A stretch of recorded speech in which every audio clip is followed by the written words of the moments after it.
Ladies and gentlemen, welcome back to another Tinter Battles podcast. I am the glass-knit, film-slinging, Tinter-beating, hell-raising, trailblazing, the one of one, often imitated, never duplicated. I am the Texas Squeegee, the official host of the podcast, and also the announcer and commentator for the Tinter Battles World Championships competition coming up on January 10th and 11th, Houston, Texas, at the Royal Sonesta. I have said that about a billion different times, and yet people are still asking, where is Tinter Battles? When is Tinter Battles? It is on January 10th and the 11th, Houston, Texas. Tickets are available on tintertainment.com. That is tintertainment.com. Tinter and entertainment. Makes sense, huh? That was a pretty creative name that we came up there back in 2021. But hey, today's podcast is joined here by a very special guest. He is none other than Brent Dahlberg, Traveling Tinter. So I'll be bringing him on here shortly, along with a couple of other topics that we're going to go over here on the show, including the sports betting available on to Tinter Battles and who's currently got the lead right now, who's got the odds, as well as a couple of other announcements like new partnerships. And yes, we are bringing back an online heat shrink battle challenge, but this time is a little bit different than it was last year. It is much more bigger, and we're going to be releasing some more details there. Also, flights, hotels, and all that kinds of information. We're just about exactly 1 month away from the event itself. So as I'm waiting here for a couple of Tinter viewers here coming in for the event here, I got FaZe Window Tinter here on YouTube saying, okay, I gotta know the answer to this question. We have several of us joining here from YouTube as well. T-Town Tints, Dylan Garrett. Wow, the YouTube community there is crushing the Facebook community right now, but Tint for You says he's crushing as well, joining us here on Facebook. So hey, if you're watching this right now, let me know where you're watching from. Drop a comment there down in the bottom section. You know, the guest that I have coming up here is one that I've been extremely excited because I've seen a couple of his videos, and every time I see him, I like the radio style that he's got behind him. He's obviously got the brand, he's got the shades, he's got the look, he's got the name. Coming from TikTok there. Whoa, so it seems like a lot of this audience is actually coming from the Traveling Tinter himself, bringing his entourage to the live here. Tint for You says, we here, man.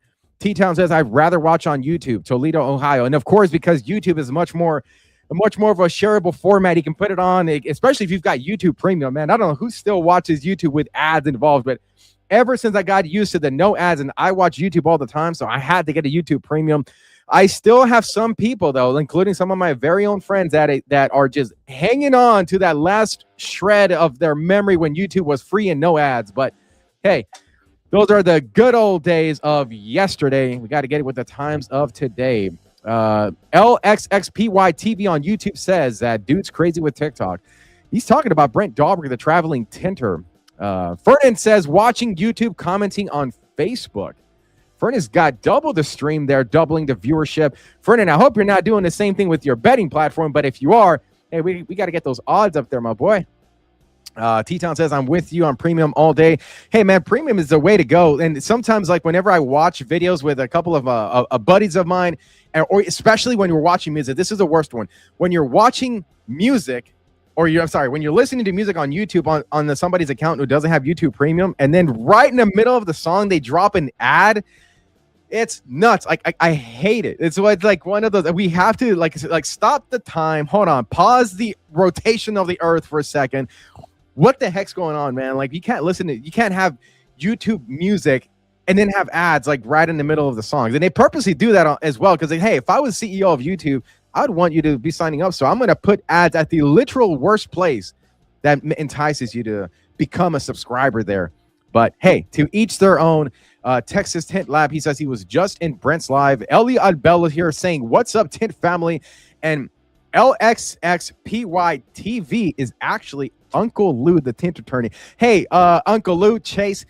Dude, I've watched some of your videos with Brent Dahlberg, the Traveling Tinter. The chemistry that both of you guys have is hilarious. And you guys need to do more things together because it is highly entertaining. It keeps me very Tinteractive, and I could see in the comments a lot of people enjoy it as well. So, hey, keep it going. We want more of Uncle Lou, the Tint attorney, and the Traveling Tinter. Maybe a Traveling Tint attorney, maybe of a duet there.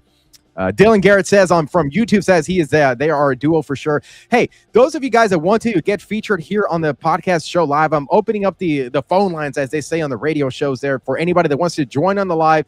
Go to Facebook, search up Tinter Battles Community Group, join it, and then I drop the link on there. So when you can click on that link, I can add you to the live for a short tint review. Small chat, comments, whatever. You want to drop something, you got some news, we want to listen to them. So, hey, join it in here.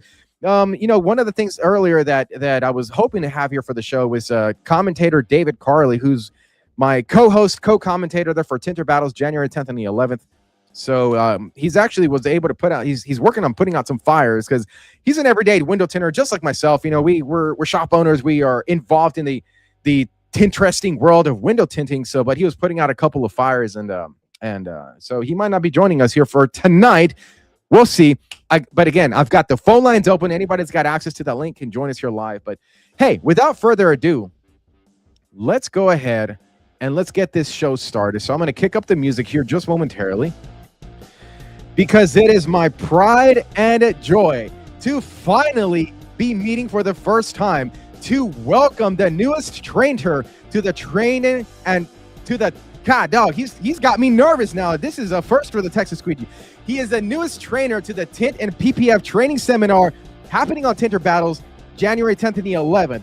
He is one of the releases that we had with the Geoshield team. So without further ado, ladies and gentlemen, presenting the TikTok star, the Traveling Tinter, the ambassador of Geoshield, Brent Dahlberg. Hey, what up, man?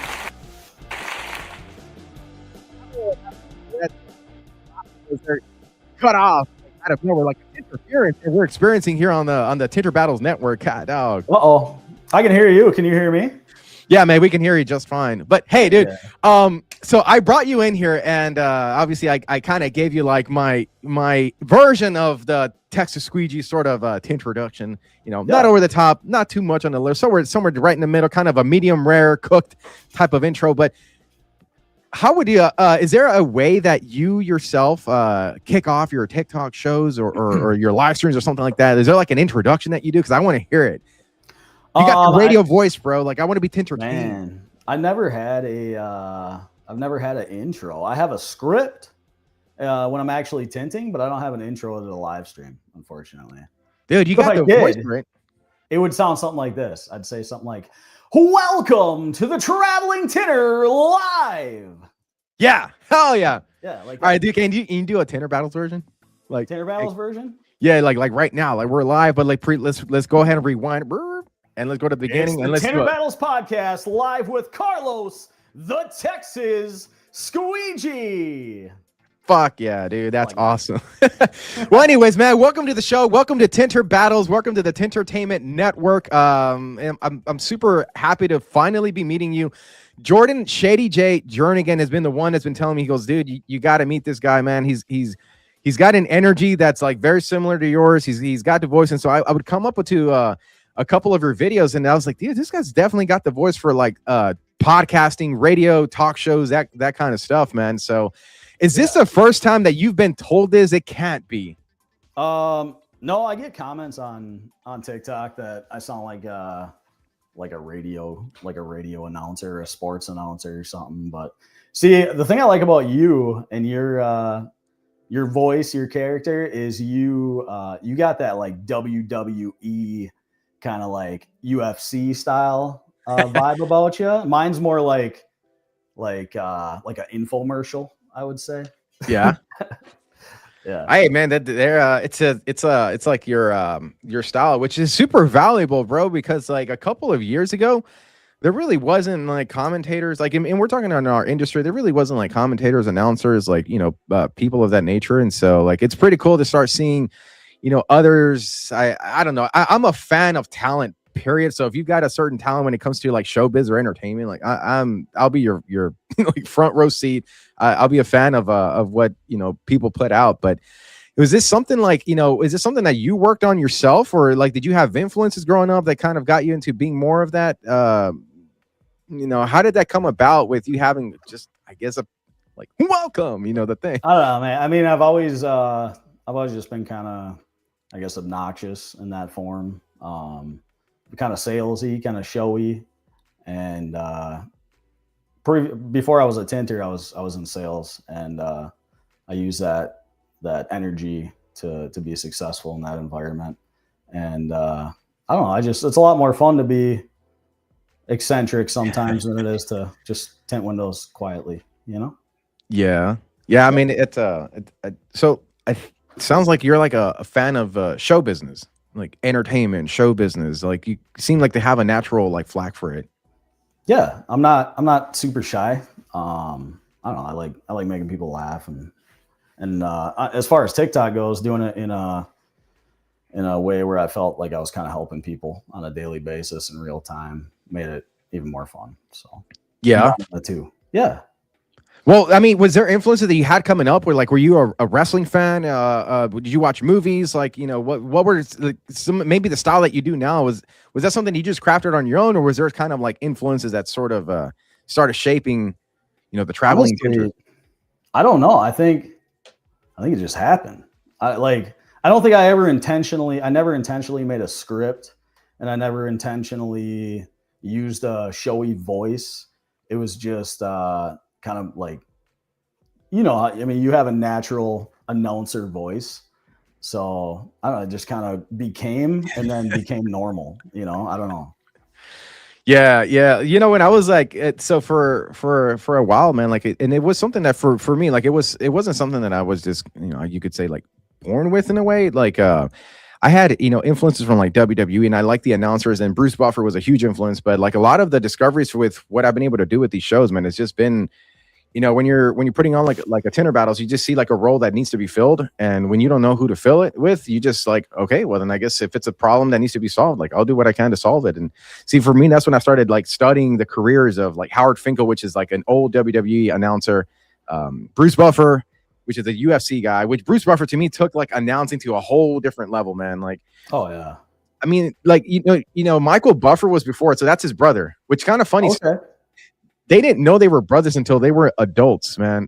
Michael Buffer got pretty famous, and Bruce Buffer like wasn't, so he heard about Michael Buffer, and he heard some rumors, but then, they met. Turns out like they had the same father. And so I'm like, oh, I didn't know.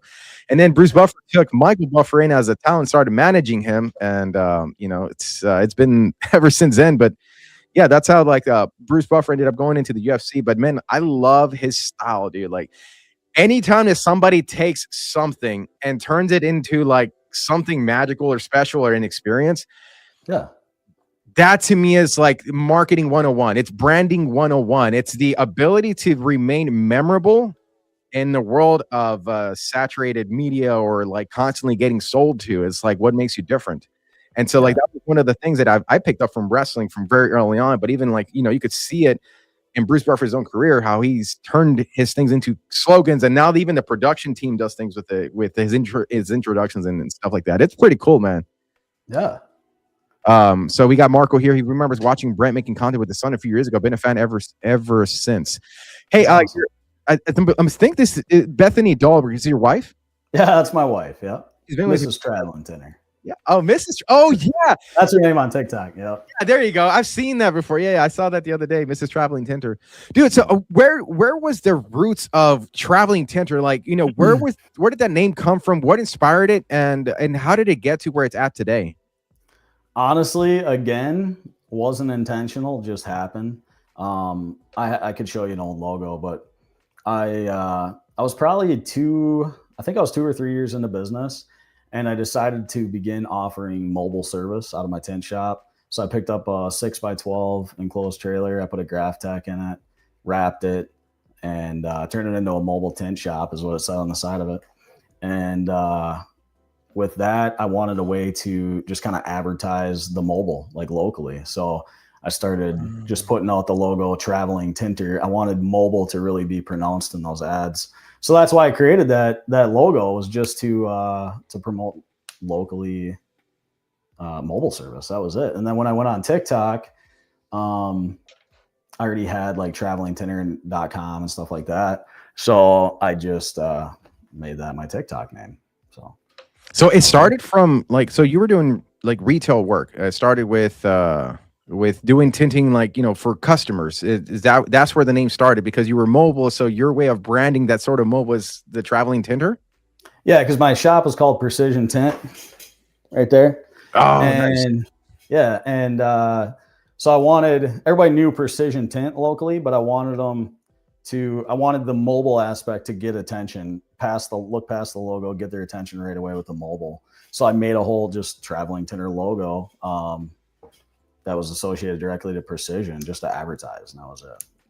Man, that's pretty. I thought that I assumed that the Traveling Tinter started more as kind of like a persona way to brand yourself, for the industry, not necessarily for retail. But that's actually a interesting take there, that it started with the retail, then you carried it into the industry. So, now, do you work for Geoshield, or what's your association there? Because I see, not Geoshield, sorry. Yeah.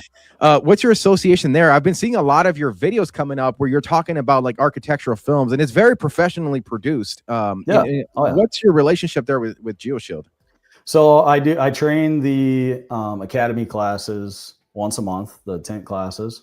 And outside of that, my official title is head of customer relations. So I oversee the sales and customer service team here at Geoshield. Wow. Okay. And then you do trainings as well? Yep. Once a month at our academy here. We have another location. I'm at HQ right now in my office. Yeah. And we have another location that is just strictly academy, content production, studio, the place that you see those videos. Yeah. Shot. Yep. Man, that's what's the one thing that I like? Well, actually, let me ask you this first. How long have you been doing the working with Geoshield since your business? So, I mean, it was kind of a progression with Geoshield. So, the way it started with Geoshield is I was a customer before anything, obviously, before I even started streaming. And once I started streaming, when I grew to about 3,000 followers, I reached out to Cubby because people in the live streams were consistently asking me, what film is that? Where do you get the film? You know how it is when you're streaming. So I reached out to Cubby Wolf, one of the owners of Geoshield. I asked him for a discount code, Traveling Tinter, and that saves people 10% off. So I promoted that and just kind of redirect that traffic to Geoshield's website with that code. And then it progressed from that to I became an affiliate. And then because I was doing that for free, I was just happy to promote because I was answering the questions anyway, and then I became a paid affiliate. Then they happened to build this academy at kind of the same time all this is happening, and they needed an experienced window tint trainer, obviously, and I fit the bill. So they started bringing me in for the initial academy classes to train those. I then became a technical support rep. So anytime a customer would call in, have a question about an install or a product related question, issues that require an experienced tinter, then they would forward those calls to me. And I still lived in Wisconsin, so I'd take those calls, still run my business. And then on my last trip here, I brought my son Connor, and I pitched him the idea of relocating, and he was on board. So I mentioned to one of the owners of Geoshield, I said, I think for the right position, I think I'd move here. I love this place. And the next day I had the offer for the position I have now. So here I am, I relocated. Jade, the girl that everybody knows from my live streams that's worked for me for the past couple of years, she is now the proud owner of a tint shop. I'm no longer a shop owner, and I'm here full-time for Geoshield. Oh, that's so a lot. I've seen I've seen careers for people like that start off being a shop owner, then transition into working for on the supplier side of things. What was the thing that surprised you the most going from shop owner to now working with a supplier like Geoshield? Honestly, with our customer base, we have shops from entry level, garage guys to $1 million shops. And seeing that mix and seeing the needs of those at the entry level and seeing the needs of those at an upper level or a very successful level, it kind of made me realize we all have the same problems. We're all fighting the same battles in this industry, and it's all about how you handle them. And I enjoy helping people handle them. So What has surprised me the most, I would just say how big of a need there is to the everyday tinter for proper guidance from a good distributor. You know, in this industry, it really helps our customers save a lot of headache. So having people like us here. What's like the common, like the common need that you see? Because you mentioned, like, some of the guys that have like the much bigger operations and they share in a lot of the struggles with smaller startups. What is the number one or the top pattern that you notice that people need help, besides just the guidance? Like, is it training? Is it the know-how implementing systems? Is it the business side of it? What do you notice? I would say at the entry level tinters, it's a lot of the stuff that you and I learned after 200 times of doing it the same way and then finally trying something different. It's that the stuff that we can save them a lot of time with our experience, just a second set of trained eyes to look at something and be like, oh, that's your problem, just do this, and then they move on. That's very helpful. As far as the $1 million shop or the guys that have been in the industry, the struggles they see, it's the same struggles any shop sees. I think finding out how to properly staff, finding out how to properly train. Training is time consuming. It's expensive. And you have to be. It takes a special person to teach someone a new skill and to have the patience and to recognize their struggles and be able to address them as you go, things like that. So the ability to offer that level, the training, and actually with our new tier systems at the platinum, silver, gold levels, we're going to be providing our dealers with tuition credits where they can just send their new employees to us. We'll train them. Wow. Stuff like that. So as far as the questions I see with them, it's usually how do I get to the next level? A guy at that level just wants more, and that's growth. That's what everybody's looking for. So yeah, one of the things, like, and I've noticed, not even in my own experiences, but in getting around to going to like different industry events and meeting a lot of different people, man. It's like every level in business has a new set of challenges. So like when you're first starting off, you might have more like installer, type of issues. How do I shrink this back window? How to install this? But as your demand for your business grows, or as you start solving for like the marketing, like, when you're first starting off, you need customers, and then you do have the customers. Now you need help, and like needing help and needing customers are two different sets of problems. You got a marketing issue, or do you have a staffing issue?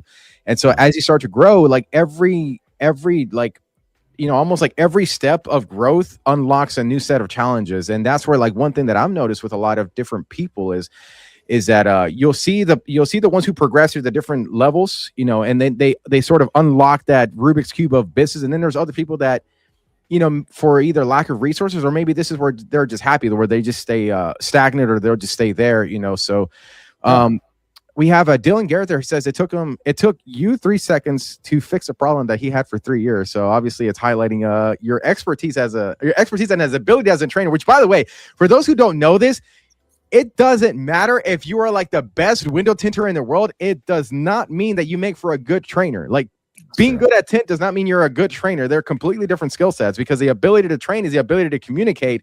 And to me, that's like being a great tinter is one thing. Being a great tinter that's a great trainer, like that to me is like a notch above that, because it's a whole different skill set. And it seems like, dude, I'm watching the comments here, man. There's a lot of people that are really supporting you. You must have helped out a lot, in your career. There's a lot of guys here. That's awesome.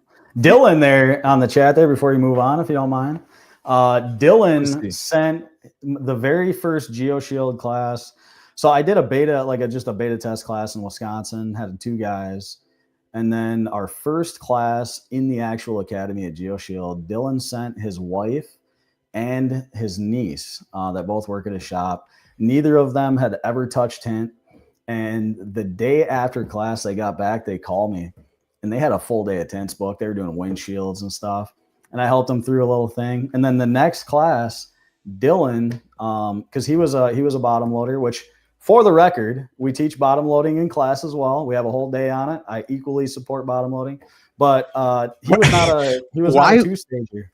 Why for the record? Is that like a thing? Is there people like have a thing against bottom loaders? Oh, I just put a instructional two-staging video on Facebook on the 313 page, and the bottom loaders are just going off, you know. Dude, that 313 window tint group, it's so entertaining, but it's God, man, it's almost like it is a resource for information, like it is. But when you make a post, you almost just have to say it's like a leaf in the wind. You don't know where it's gonna go, man, because you may get people that help you out, and you may get others that make fun of you for it. And I mean, it's kind of like a public town square center where I feel like the world, meaning like end consumers and customers, sort of kind of meet in the middle with the window tinters, you know? Yeah. And so it's like the wild west. But hey, shout out to Matt Blackmer and his team for managing it, man, because 100,000+ members cannot be easy with, especially with like the influx of AI and fake bots and fake posts. And so, I mean, I think they do a pretty decent job of moderating that group. But that's the other thing, bro. Like, you know what's the one thing about this industry that I learned too is it is so like inwardly competitive, sometimes for good reasons and sometimes for not so positive reasons. But like window tinting is one of those, man. It's like to get to 4, you can either add 2 + 2 or 3 + 1. Like there's a lot of different ways to put out a quality product, but you have certain guys that are so fixated like that their way is the way, and they have to attack everybody else who's got a different way, which is I don't get it. WTF, man. I don't know. Maybe one day I'll understand it. But how do you exciting? Give us something to argue about, you know. How do you navigate like some of the haters? Like I can't imagine a guy like you has haters, but any guy who's got popular and success, how do you navigate them? Honestly, my approach, unless you catch me with my guard down, I usually don't slip. But I try to kill him with kindness, man. You know, like, for example, that video I was just talking about, you get a guy that comments and says, I guarantee, you know, bottom loading's cleaner. You cannot get that clean in the tuck area or whatever. It's like, you know, I understand that you may not be able to do that, and bottom loading is your way, but you have to acknowledge that, you know, if somebody does something the same way and creates muscle memory, that they can create a consistent result. And I leave it at that. You know, I kindly defend it and move on, or I just ignore it, to be honest with you. Most of the time I just ignore it. All right. So like the question here is going to be for you. If you had to pick one or the other, if you had to side with team 2-stage, team bottom load, which one is the Traveling Tinter? Which one are you putting your bet on? It's 2-stage, and it's so much 2-stage that my chat knows my script. They know step by step what I'm doing and when I'm doing it. It's a mechanical process the way I do it. So 2-staging. So you started off as a 2-stager, I'm assuming? Yeah. All right. Well, no. I mean, if you're talking about like the first time I ever touched tint. Yeah. No, I was taking door panels off and hack jobbing that tint off. Oh, interesting. But when I actually got into business and seriously researched how to tint, 2-stage has been the method since day one. Dude, I don't know that I mean, I'm probably sure that I've probably met, but I know of, I can't think of anybody right now, but I usually find people that start 2-stage and then go bottom loading, because that's me. I started with 2-stage. I can bottom load now. I hate taking stuff apart. Personally, like I just hate pulling the clips, and then you get a clip that falls in the door, and now it's like, well, it's lost in the abyss. It's never to be seen from again. Yeah. But I mean, obviously, if you remove the obstacles, then it's going to be easier. Does that make you better? No, that just means you chose the route that works best for you, you know? Yeah. Now, if I had a prepper that was removing everything, 100%, I'm team bottom load all day. Like it's a lot simpler. For me, it's a lot easier. But you know, dude, I've gotten pretty damn good at 2-staging as well. Like there's certain, you know, like one of the Volkswagen Passats and the Jettas that they have the tight edges. There's a type of tape I started using, man, and I haven't really made too many videos about it, but it's like a vinyl type of tape. It's like a caution. I get it from Uline. Amazon sells it too. But what it is, it's like it's smooth like vinyl. So when I put them on the edges, it smoothens out like the gasket, and then you get a slip solution. So I'll usually use two. If it's a really tight edge and I want a bottom load or even 2-stage, you know, I'll have two slip solutions. I have my regular slip, and then I'll have one that has extra soap, like really, really soapy. So whenever I'm installing it, I spray the soap into the edge where that tape is at, and something about that smoothness of the tape and the soap, it makes everything just, dude, it's so buttery smooth. That makes sense. So it's something that I started to do not that long ago. One of my installers, Pete here, was struggling with one of the windows, and I was on the phone, and I tell him, I was like, hey man, try doing this method. Use the tape, get you an extra slip solution, throw that in there, and then see how it works. And it's worked phenomenally pretty good. But by the way, also, like, one of the things that have made me more of a fan of bottom loading is Fernando Sainz. Do you know who? Have you heard of him? Oh yeah, Yeah. So Fernand's got the B-load tool, and he came out with it a couple of years ago, and I started using it. It pulls you can slide it around, but it pulls, you know, the seal back without having to remove the door panel. Like, yeah. Dude, I've gotten away with bottom loading some Volkswagens with that B-load. It's like a legit tool. And I'm not saying it for any reason. And I usually don't endorse things that I don't really like use, because there's a lot of tools that come out in our industry that are kind of like, I mean, what, did you really need it? You know? Yeah. But the B-load tool, 1000%, it's in my daily tool bag for sure. Yeah. Have you used it before? I've used the Expel version. I don't know. That's the it looked like easy tint, isn't it? Yeah. And I bought, I mean, when I had staff and stuff at my shop, I bought multiple. Like, I bought everything, the backpack, the kegs, you know. I've used all the stuff. I have, like I said, just a mechanical process with the same tools done the same way. And I just find that muscle memory creates consistency.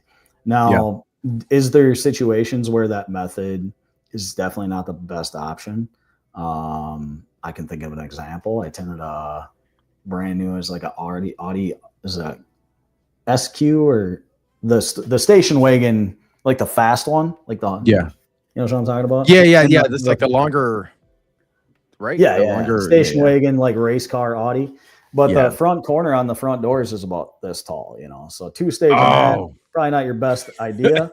So something like that, I get it. But a majority of your daily drivers, you know, up in Wisconsin where I was primarily, I didn't even see a lot of like BMWs and Audis and stuff. I'd see them weekly, but not on a daily basis. So it was generally your basic daily drivers up in the north. And my method applied to all daily drivers without removing things. So I just simply perfected the 2-stage. But a frameless, a situation where bottom loading is required, I'm happy to bottom load. I fully respect it. I think whatever you do to get it done, as long as you're happy, your customer's happy, and you get paid, that's all that matters.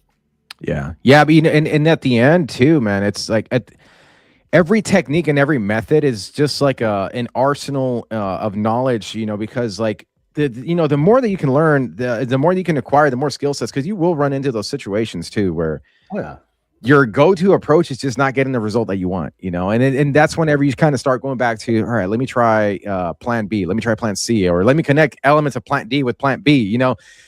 So it's the more you learn, the better off you are. And you know, dude, listening to all of this, like, I'm seeing the comments and I've seen some of your videos, man, but I'm that much more excited to see you at training at Tinter Battles coming up on January, because it's the first time you're coming out to a show like this. And to me, for someone like, you know, someone that likes the entertainment side of things, I'm like, oh, dude, I almost want to be next to you as you experience a lot of like what you're about to see in January.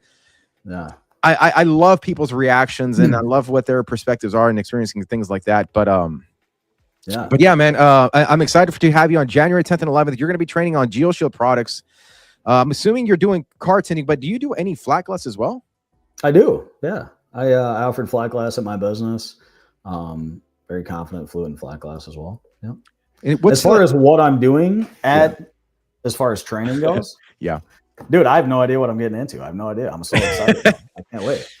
Dude, yeah, like I don't know. You know what? I've got David Carley there on the side that I might want to bring in, but man, honestly, like I'll bring him in here shortly. Really, like, you know, as a trainer aspect. So here's the training format that we've had. This is the third time. Well, we've done it ever since Tinter Battles 2021, but really in 2023 is when it took more of a structure and form. But with every Tinter Battles competition shows that we do, man, we have a training program, and really it was something that we came up with to make it part of the program, because training is something that it seems to be like every top guy eventually, like every top, whether it's a company, franchise, or a shop, they all get to the point where they have staffing issues. And so there's a bit of a shortage in terms of trainings available, and there's a lot of trainers that are out there. So what we like to do is we like to create kind of a program there where one person can access the event and then have access to a lot of individual or independent trainers, or even trainers that represent different companies. Like, you know, some companies, for example, like they'll have a trainer where you can't train with them unless you're a supplier. Unless you're a customer of theirs. So with Tinter Battles, we remove a lot of those restrictions. Is an open floor format training. So like from a trainer's perspective, you're going in there to pretty much it's like a master class where you're going to be engaging people based on what their interests are. You might be having somebody who's completely new, or you might have somebody who just needs some advanced training on heat shrinking. You know, it's more of a it's like an open market in a way. So it's more of a one-on-one than a presentational training. Yeah, it's not necessarily present. Exactly. It's your hands, you know, you're hands-on completely. And so anybody that's entering that event during that time, it's like an open market. You know, you want to go train with a Traveling Tinter, then hey, go talk to that guy. Or if you want to go train with Marco because you've seen him online, go take some trainings with him. You know, we designed this in a way to be like sort of like a handshake between trainer / supplier to the attendee. You know, and then therefore, if they want to develop, if you're coming across with somebody and they say, hey, I really want some additional training, well, then that's you're like, hey, well, we have 3-day courses or whatever it is that the trainer offers. Yeah, you know, it's creating that environment for people to pretty much engage, get to know each other. It's like a massive industry network handshake. And the attendee tailors their experience based on what they're looking for. The trainer tailors their trainings based on what the attendee is looking for. And sometimes you might be doing 1-on-1. Sometimes it's 1-on-3, 1-on-5. You know, you never know. Like, you never know with these things. And so is having all the products in there on site and having yourself there. And it's pretty much like, hey, whatever you need me for, I'm here. That's awesome. I love it. I can't wait. Yeah. So you were one of the recent announcers too, man. Every single year we have like the roster of film trainers. And so I was super excited whenever, like, you know, I spoke with John on the way back from WFCT on the plane. We actually sat down next to each other, which is pretty cool. And that's when a lot of the discussion started to come about. And we talked about this, and I said, hey, who would you want to have as a trainer? And he goes, like the Traveling Tinter. Dude, he said Brent, and I didn't know who that was. And then he said Traveling Tinter, and I'm like, oh, yeah, I've seen him online. And when he said that, I was like, internally, I was like, man, I hope we work it out, because like I would want to go there just to get trained by you. I've never met you before in person, but it was like, oh man, this is really cool. I can finally get to work with them. You know, with a person I've been wanting to see online. So T-Town 10 says Amelia Island was his favorite Tinter Battles. Hey man, it's was probably our best show that we've ever had in 2023, but 2026, you know, it's kind of funny, man. The closer that we've gotten to January, the more that, you know, in terms of production, when I meet with production teams and we're organizing the show, the more it's starting to feel a little bit like a throwback to Amelia Island.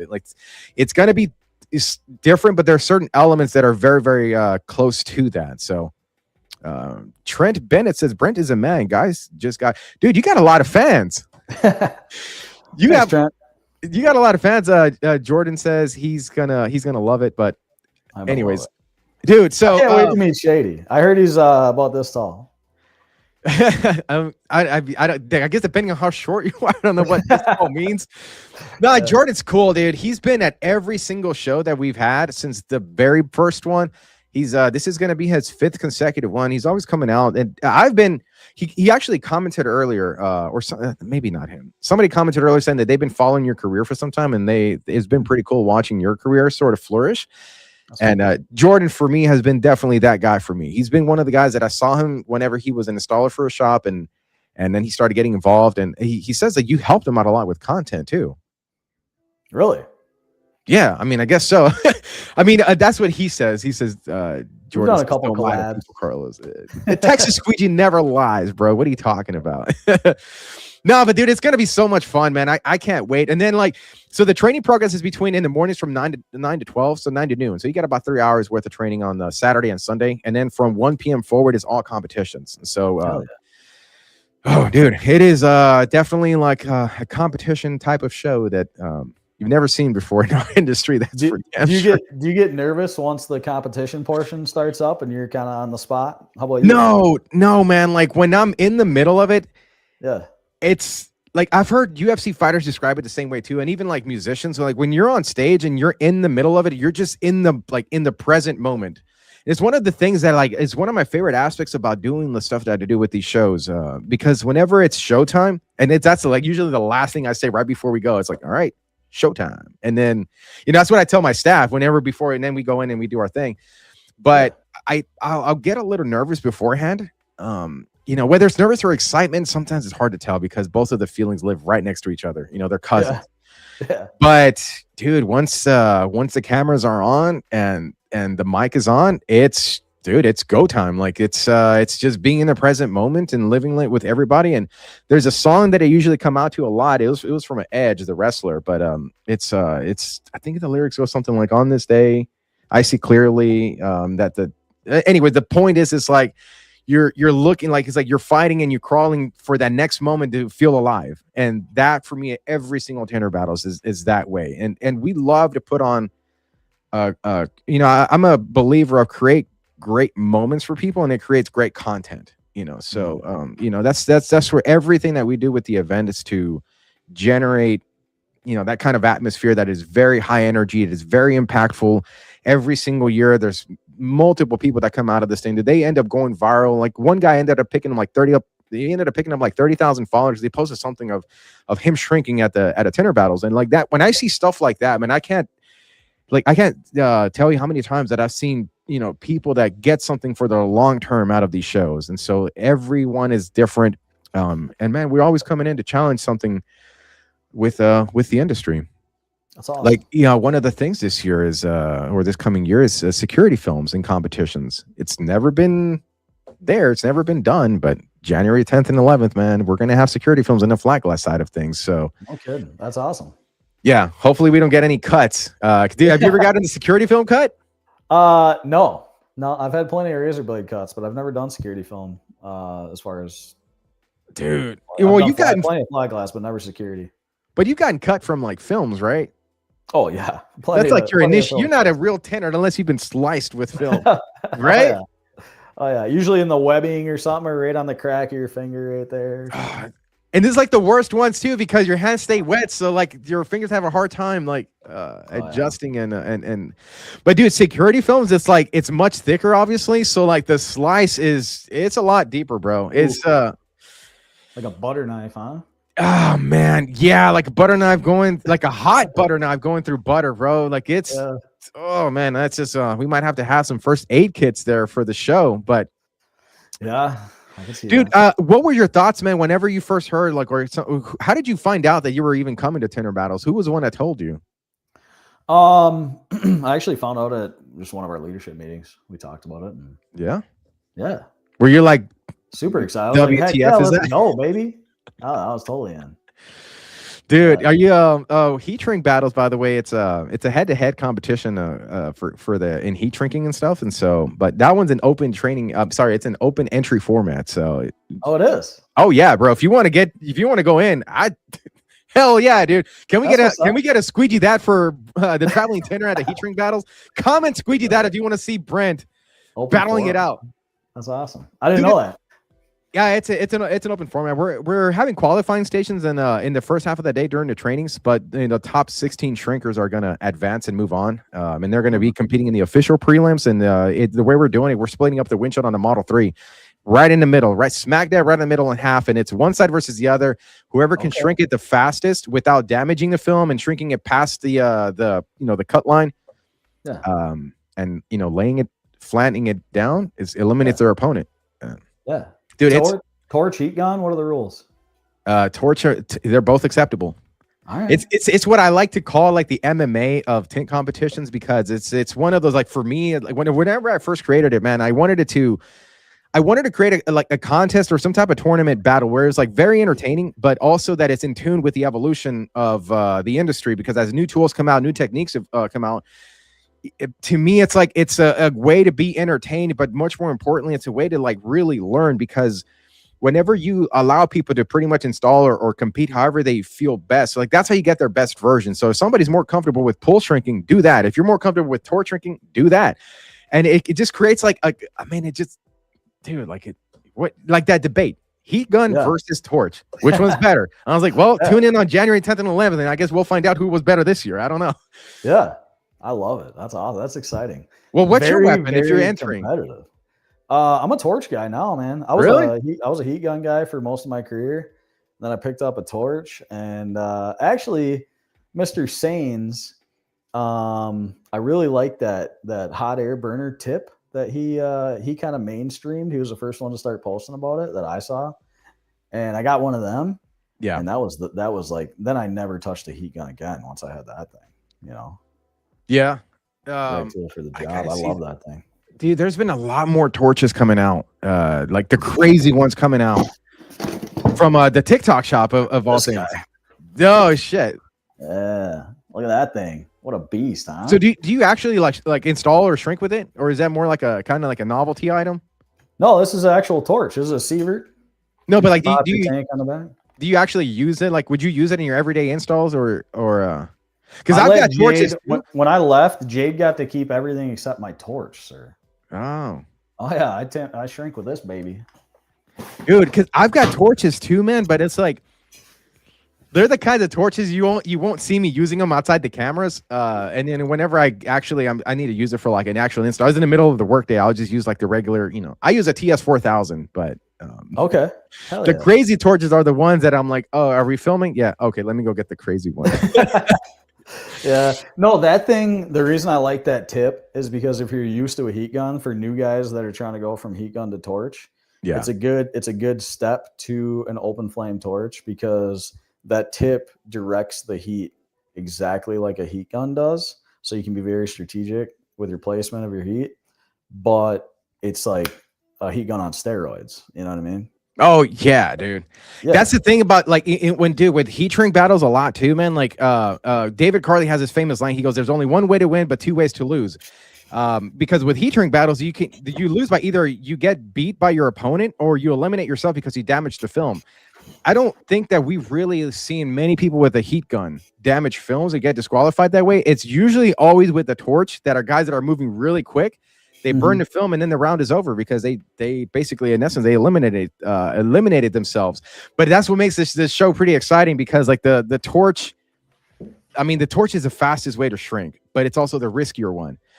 You know Elliot Bello, right? Oh yeah, huge fan.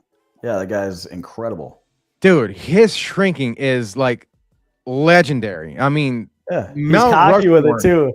He'll be pointing at it while he's shrinking it. You know, I love his vibe, man. He's so entertaining to watch too, man. He was what did he say? He many times like because a lot of guys will make like little heat shrink videos and say like, oh, I'm practicing for Tinter Battles. He's one of the ones that I'm like, I'm not showing anybody what I'm doing until we get to the show. I don't want anybody to get like a leg up. But then Fernando Sains, dude, he's a crazy great shrinker too. Oh yeah, he was one of the ones who won we had a virtual heat shrink battle challenge over a year ago. He won that one. By the way, we're gonna have another one this after the live is over, is when we're launching it. I'll talk more about that in a little bit, but we're having an online heat shrink battle challenge. If you win, you get 2 free tickets plus your hotel's all 3 nights paid for as well. But damn, that's nice. But anyways, man, speaking of heat shrink battles, I've got something that I want to show you because I like that Traveling Tinter's voice. So let me put something on the screen here. Let's see. We're going to give ourselves a little commentator type of, hey, man, let's go ahead and have some fun. Hold on 1 second. Let me get this on there. Put me on the spot, ain't you? Oh, yeah. So let's see. We've got here. This is a round between, I believe it's Fernando Sains and Chuck Cochran. Have you met Chuck before? Do you know Chuck Cochran? I may know his face. I don't know his name.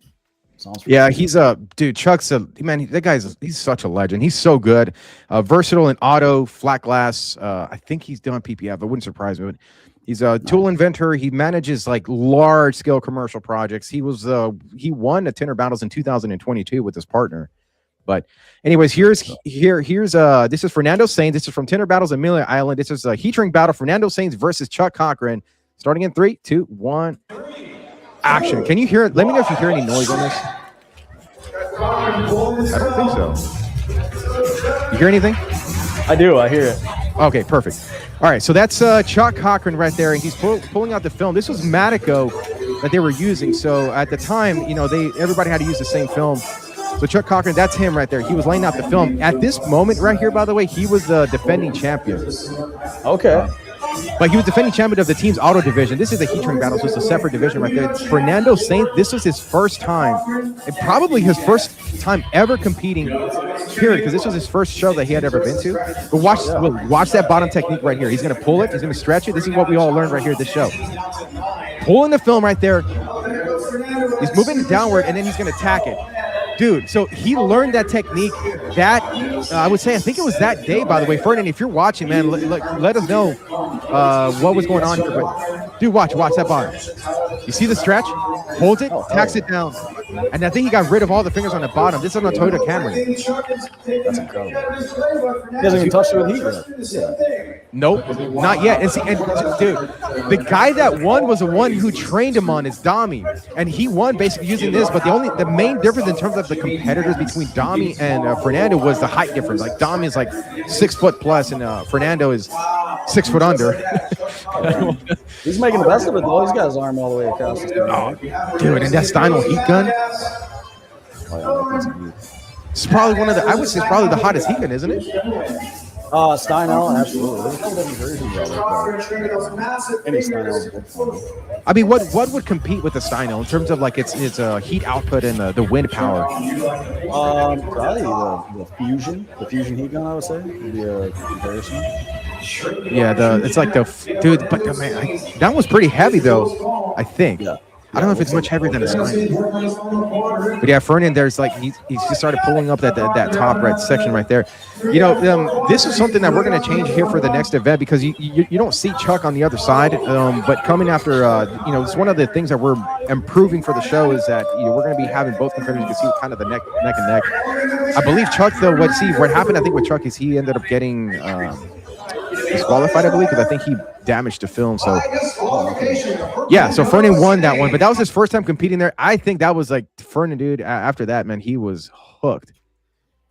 So as soon as someone's disqualified, the other competitor knows, and they're stopped. Yeah, but what we're gonna do this time is like you have to complete the strength. So let me pause this one.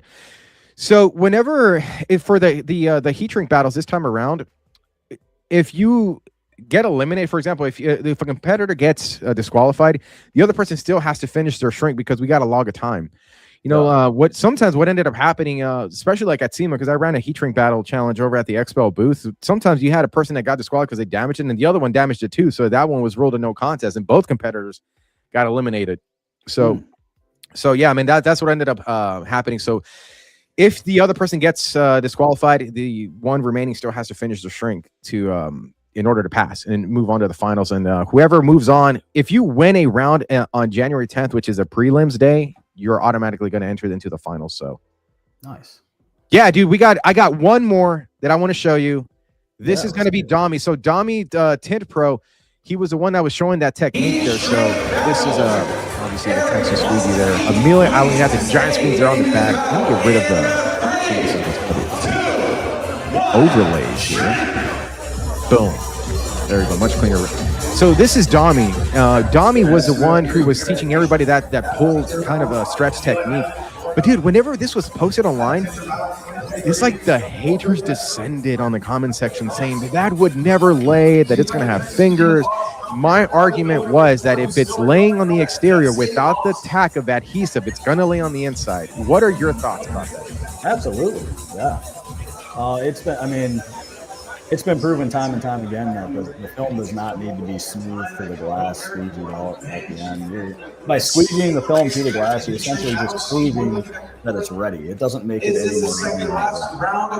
Yeah. You see right there, he's pulling it off, man. He's just moving fingers out of it. See, and really, like all you have to do is really shrink it past the installable area. You know, if you get fingers on the black part of it, it's okay. Like it's not an installable. It's only past the installable area. And see, just like that, dude. He started to move in with a pull shrink, pulling with the left side, utilizing a Steino heat gun there. Which Steino, dude, I think probably out of I think out of all the competitions, man, probably the heat gun that has won the most has been the Steinel. Okay. But I would have thought the yellow Wagner would have been up in the top. I was gonna say that the Wagner though, because I mean, look, when you take the little Wagner, right, the little $25, $27 heat gun, it's technically not competing fairly against the Steinel because it's like two different weight classes. But I will say the Wagner though has been incredibly successful. It's been truly impressive because a lot of the guys who actually ended up beating up a lot of others, man, they utilize the small Wagner heat guns. Oh, yeah. Even I compare the Wagner to the Johnson's original. It might not be the choice, but it always works. Yeah, I've never used the Johnson's one. Like Johnson's original shampoo, as far as slips go. Oh, yeah. It's just the go-to, you know. Yeah, there we go. Dommy's hands go up. I can't remember if this was the winning round. That's Steve Wood there from Matico. He was the referee. Dude, whenever you're doing this job as a ref, man, you gotta be you damn near gotta be a psychopath or a sociopath. Because you gotta disqualify people when they're getting disqualified, and you gotta hold the line whenever dude. So yeah, that was the final round. Cool, I remember now.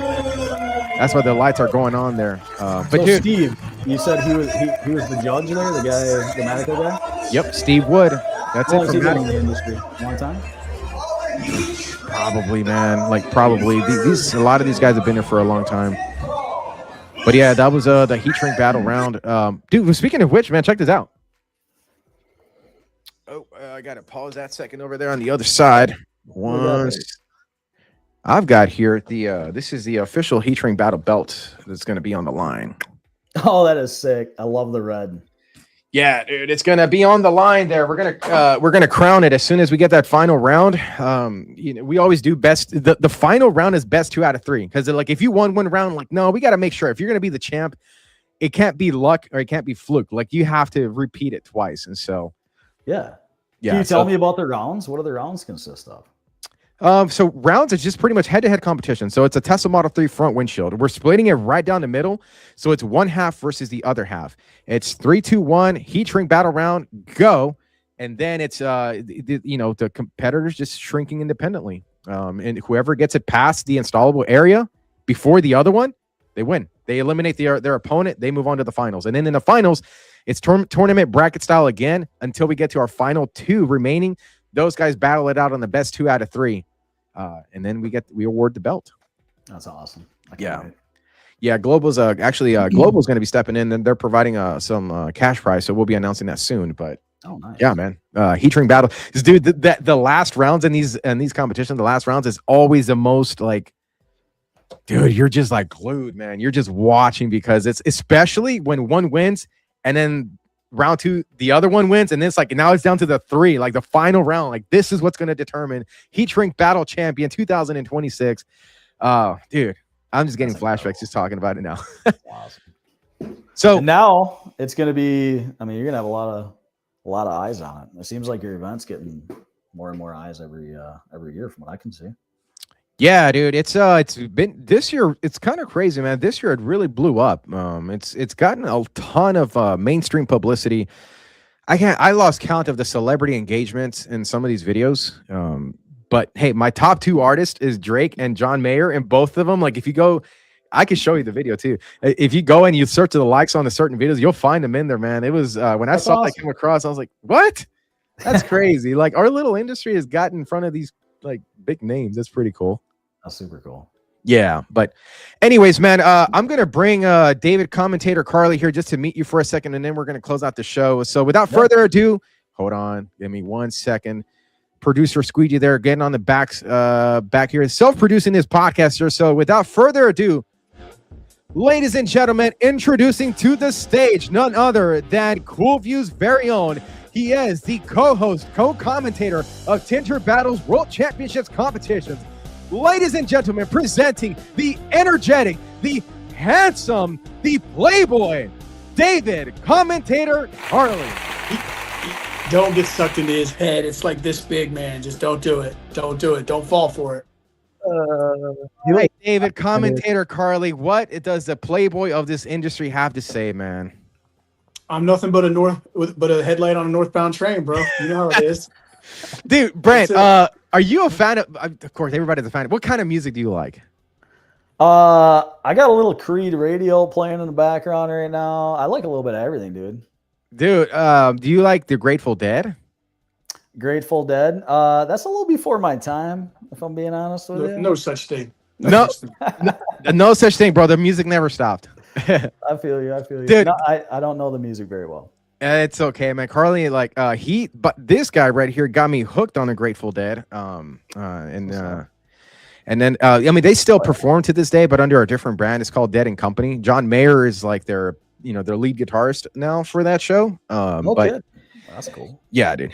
Carly and I dropped so many Grateful Dead lyric references that people don't fucking realize it's funny. But anyways, the headline on the northbound train is the Grateful Dead lyric is what I was trying to say. That's what this guy meant here. Anyways, commentator Carly, meet your replacement, Brent Dahlberg. That's how it works sometimes. It just happens. Yeah. It's all right, man. He's just always rubbing me because his head's like huge and like sometimes I have to calm down. No, it's not. It's every time like the Traveling Tinter gets mentioned. Anyways, bro. No, hey, Brent, by the way, dude, when we're on the show, man, you're more than welcome to come and join us on the mics, man. It's gonna be a blast. I know you'll be there, and it's like you'll be. I don't know, Carly. You have a better way of explaining this, breaking down the nonsense that the Texas Squeegee speaks here. What should Brent, the Traveling Tinter, what is some words of wisdom here that you have for him? I would just tell you that believe only half of what you hear and then say what you see, and don't listen to this dude because I have no idea where he's at. Sometimes I've heard comments come out of him that have completely, if I would have tried to decipher it or solve for it in that moment, I probably would have not been able to do my job on the mic because I have no idea what the hell he's talking about. But dude, you know what, he makes it fun, and I enjoy doing it. And you know what, and to you, like, I pop in your lives every once in a while. I don't know if you know what my name is or not, but I would always come in and talk a little trash to you about Tinter Battles to see if you were going. Okay. I don't know if you know. You don't know if you know that. The name of my company is the Tint Wizard. So I'm the Tint Wiz 1 on TikTok. Okay. So yeah. So that would be me coming in there and talking trash to you a little bit when you were live and stuff like that. So, but yeah, man, I'm glad that you're here. I'm glad that you see it. I'm glad that you've like looked into it because like now you get to see like the power and the pandemonium of action, the world of crossing the entertainment into this, because, it's had me excited since day one, just the whole merger of the two. And it's just created something special. And for me, it's fun just to be on the train. You know what I mean? Like, it's just, it's a great time. It's creating camaraderie. And more than anything, man, I think that the bigger picture for guys like us, I've been tinting 34 years now. And like, I think the bigger picture for guys like me is we're all in the same pond, right? We can only lift consumer awareness in our pond, but so high. Well, this reaches out into the ocean, and nobody seems to understand that. So we're reaching people. I mean, you got Reggie Bush commenting on Tinter Battles. I mean, come on, dude. He's an NFL player. It's like, so, it's like, what do you say to that? You're like, okay, great. So here we have a responsibility to continue to rise the pond. So bring in guys of your caliber and talent. I mean, it doesn't do anything but help, strengthen that bond with the outside world and reach into the ocean, even for the brands that we represent, because our brands have always had, I mean, I hate to say it, but they've always had struggle getting like consumer awareness to the general public. They don't invest in it. Well, here's a platform where we're doing it, but we're making the Tinter the star, and that's really cool, man. Watching a guy reach excitement, and there's going to be things that you'll see that you'll just walk away from, like after somebody wins a championship or something, and you're going to see them just go full of emotion and just like last year or last autos battle, watching Mike Powell start to cry. That like you'll see that, and you'll realize like how much people put into this. So it makes our job a whole lot easier. We're going to work harder for everybody tomorrow than we did today. And that's the joy of what we do. That's awesome, dude. Man. You guys hold on. I was going to say, hold on. We got a comment here that actually, this is not his first time saying it, but I think he said it enough times. I got to know what this is about, Brent. He says, Jordan says, we need Brent to hit us with a blast the back edge, blast the front edge. What is he talking about, bro? He's talking about my script. Yeah? Yeah. I literally, like, somebody in the chat could probably type out every word I say when I tint a window. I guarantee you. That's how much I've said it. But that's just part of the script. Dude, because I've seen like like in some of your videos that you kind of do like self commentary in a way. So like, what's the can you give us a can you give us a line, a sample? I can. So here we go. Here, then put it back on the screen. Here we go. The first step to tinting a window is to blade down the surface of the glass. Purpose of blading the glass to eliminate any embedded contamination. Things that may be stuck to the glass, such as boogers, Jolly Rancher infused spit juice, dog slobber, baby slobber, wife slobber, any infused slobbers that may be encrusted to the surface of the glass. And then so on through the entire process. Dude, that's funny. Is that something like, all right, I got to ask you this now. Is this like pre-canned material or are you on the fly? Like right now, like I've heard you mention about the boogers and stuff like that, but dude, it's just like flowing off it's like just flowing. How much of it is like rehearsed? Is it practice? Is it just off the cuff? Is it that eggnog? I tinted windows on TikTok damn near every day, all day for over a year. And the only thing I could do, because I needed to maintain my production and my volume throughout the day, is you run out of shit to talk about. So I just started voicing what I was doing, and it became the same every time, and eventually turned into a script. Again, unintentional. Dude, that's funny, man. I love when I'm such a huge fan of slogans and like when people have like a saying or catchphrases and stuff like that. It's blast the, what did you say? Blast the back edge, blast the front edge. So I'm gonna basically what you got to do is you got to blast the front edge, and then you come across the top, then you blast the back edge, and then you ride the contamination wave all the way down to the bottom seal. Once you reach the bottom seal, you grab the shank, pull the seal towards you, and blast past the tintable area. Boom. I can't deal with two of you. I can't deal with two of you. I'm not doing this. I'm not doing this. You definitely will, Carly. You've got your work cut out here for January 10th and the 11th. I mean, safe to say we could probably, we could probably look forward to maybe some features with the Traveling Tinter joining us for a 3-man commentator team, Tinter Battles 2026 there. Carly, you're going to have to, I don't know what you're going to do, bro. I'm going to have to define everything that you say for the listener, and I'm going to have to define everything he says for the listener. Yeah, great. Good time for me. Thank you, guys. You're the voice of reason, sir. You're the voice of reason. Yeah, bro. Your job is to shed light, not to master. Grateful Dead lyric drop, by the way. Right. Another one. Like DJ Khaled, another one. Oh, man. I heard, hold on. What did he say? Tinter Rico says, I saw that video and heard another Carlos. This guy. Hey, bro, it's not another Carlos. It's the Traveling Tinter. He is Brent Dahlberg. Catch him at Tinter Battles 2026, January 10th and 11th. Don't miss it. God, dog, bro. I got to come up with some catchphrases for that because I go to sleep just saying Tinter Battles, January 10th and 11th. Tinter Battles, January 10th and 11th. I say so many times, man. Jordan JD says, do you need backup, Carly? Whoa. Jordan Shady J Jernigan throwing his hat into the ring as a voice of reason. I would say Jordan is. It definitely fits his style of. I think of commentary and of podcasting, because Jordan is not the over the top, flashy sort of catchphrases and slogans guy. He's very chill and he speaks a lot of wisdom. He speaks with his own pace. So, dude, he might actually make a good sidekick with you. I could see him doing like you guys could probably get a good cop, bad cop kind of thing going on. You know what I mean? I feel like Shady'd probably be the bad cop just because he likes to be the bad boy, you know? But. Yeah. Jordan's going to be a baddie. He's going to be your baddie, Carly. You're going to have to manage him like Diddy, bro. Did you see the documentary? It's pretty good, isn't it? It's definitely got some things to learn from, doesn't it? I guess so, bro. Anyways, man, Brent, thank you for joining the live, bro. I'm gonna do some final announcement, but I don't want to hold you up too much here. Definitely very much looking forward to shaking your hand, sir, at the event itself. I'm not really sure exactly what I'm gonna be doing around that time, but I'm gonna try to get some content in there. The one word of advice that I would give to you is that dude, just bring your cameras. Utilize it as a content creation platform as well, because the event, the Tintertainment, which is the event organizer team, we invest a lot into the space itself to create, you know, like a very cool atmosphere that comes across on screen and on camera really, really good. So whether, you know, if you've got things that you want to shoot, for example, common questions that some of your dealers may have, or people like, you know, just common questions that they'll ask, like you treat that as an opportunity to create content that can then be posted and reshared and repurposed and reused in the future. So, and then the other bit of advice, and this is something that's across the board to everybody, is just go to the show and have fun, man. Have fun. Let your hair down. This is an event organized by Tinters for Tinters.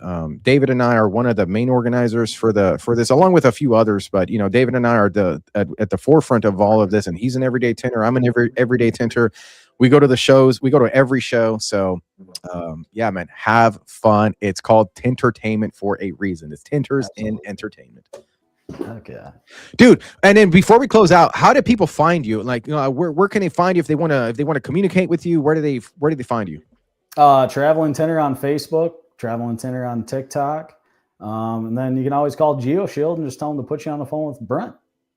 There you go, the Traveling Tinter. You said the Traveling Tinter. Where were you on Instagram, by the way? No.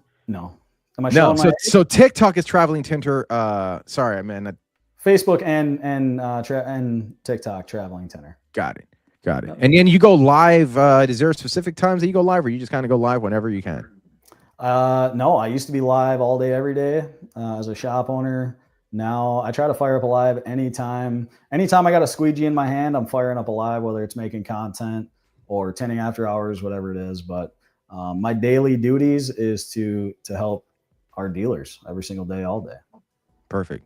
Well, there we go. Traveling Tinter, ladies and gentlemen. If you want to meet Brent, the Traveling Tinter, Dahlberg, Tinter Battles, January 10th and 11th, he'll be there. If you want to get access to trainings with him, he'll be there as well. If you're interested in trying out Geoshield's products, you've heard the name or the brand talked about online, especially on the 313 Tint group, Tinter Battles is a place to try out Geoshield. So shout out to the Geoshield team. Shout out to John Sherman. Shout out to Burns, Cubby Wolf, Chase.